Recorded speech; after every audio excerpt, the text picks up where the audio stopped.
Hello, everyone.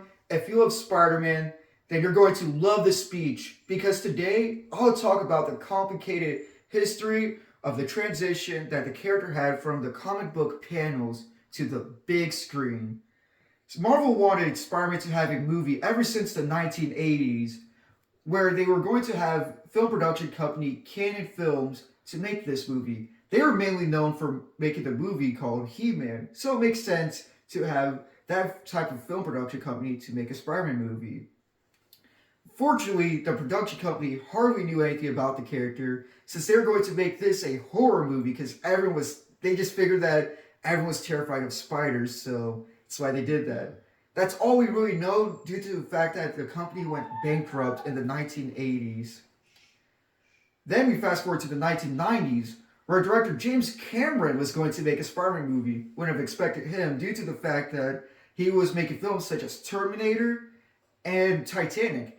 And later on, he would make films called The Avatar and Avatar Way of the Water.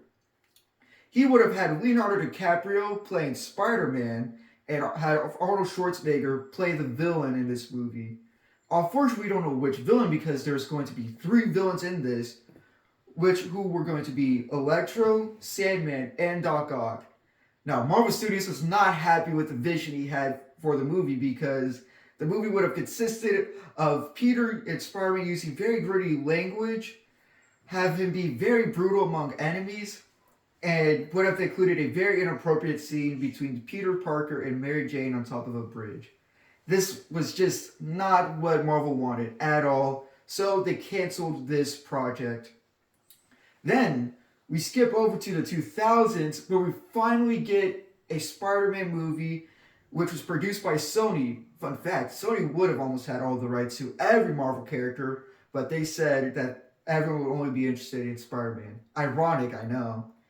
But the movie was directed by Sam Raimi and starred Tobey Maguire as Spider-Man, and it was phenomenal. It was a huge success, making over $130+ million in its opening weekend, and overall made $853 million worldwide. The film would lead to have the character Spider Emblem be used in comic books, have many video games related to the characters. We even got a new Spider-Man video game that came out recently called Spider-Man 2, which is available for the PS5, and many toys from the 2000s, where we got the Spider-Man Build-A-Bear.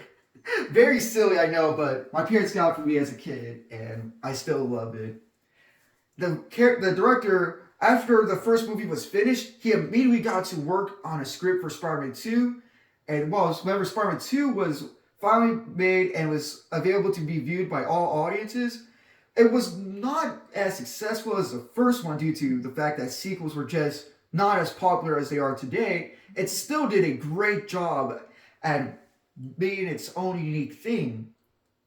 Then they wanted to get to work on a third movie. Sony has interfered a lot with Sam Raimi's vision and just forced him to include the character Venom, which the director hardly knew anything about him. This would lead to a very, very difficult mess, and just Sam Raimi was not proud of this movie, which then made him back out of any more Spider-Man related projects. There would have been another trilogy after the third one, but it just did not pan out well, and the character would eventually be rebooted.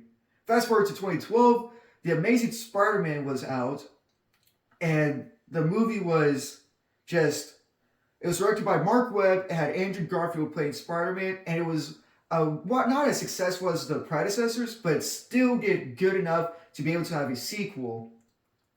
The movie would then have a sequel called The Amazing Spider-Man 2, and that movie was going to have its own cinematic universe to hop on the effect that the Marvel Studios had.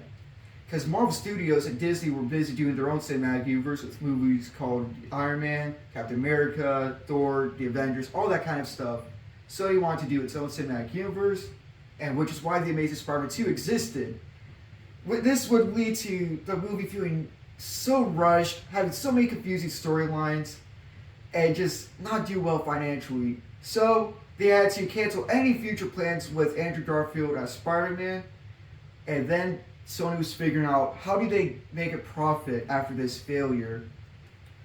Then they decided to share rights with Disney and have Spider-Man be a part of the Marvel Cinematic Universe, where he was played by Tom Holland and appeared in Captain America Civil War. Everyone loved this character to the point where we then had to get more movies based off of him, because why not? So Spider-Man Homecoming was made, which was directed by John Watts and had Tom Holland playing Spider-Man and had Michael Keaton playing the villain in this movie. This movie did great and got a sequel called Spider-Man Far From Home, and it was so successful that it made over $1 billion in the box office worldwide. Sony was still trying to figure out how do they recover from The Amazing Spider-Man 2 being a failure. So they made Venom, which was good enough to get a sequel called Venom Let There Be Carnage. Then, after that, they released Spider-Man to the Spider-Verse, a huge movie among Spider-Man fans because it was the first time we ever got a multiversal Spider-Man movie. Hell, maybe even a multiversal movie in general, really. And the movie was huge. They did great box office wise, did great among critics, even got awards. Most Spider-Man movies don't even get awards, so the fact that it even got some was amazing. And would then get a sequel called Spider-Man Across the Spider-Verse, which was just as successful as the first one, making a little bit more money. Now, Disney wanted to figure out how do they make their own multiversal Spider-Man movie, which was then whenever they made Spider-Man No Way Home. Now, why this was successful was because it involved Tom Holland Spider-Man, Andrew Garfield Spider-Man, and Tobey Maguire's Spider-Man, all teaming up to deal with multiversal threats, and just had such a great storyline. It was beautiful because it showed that despite all the failures that this character had trying to make it on the big screen, and despite all the canceled plans it had, it still showed that each version of this character was beloved by many. Thank you all for your time and have a great day.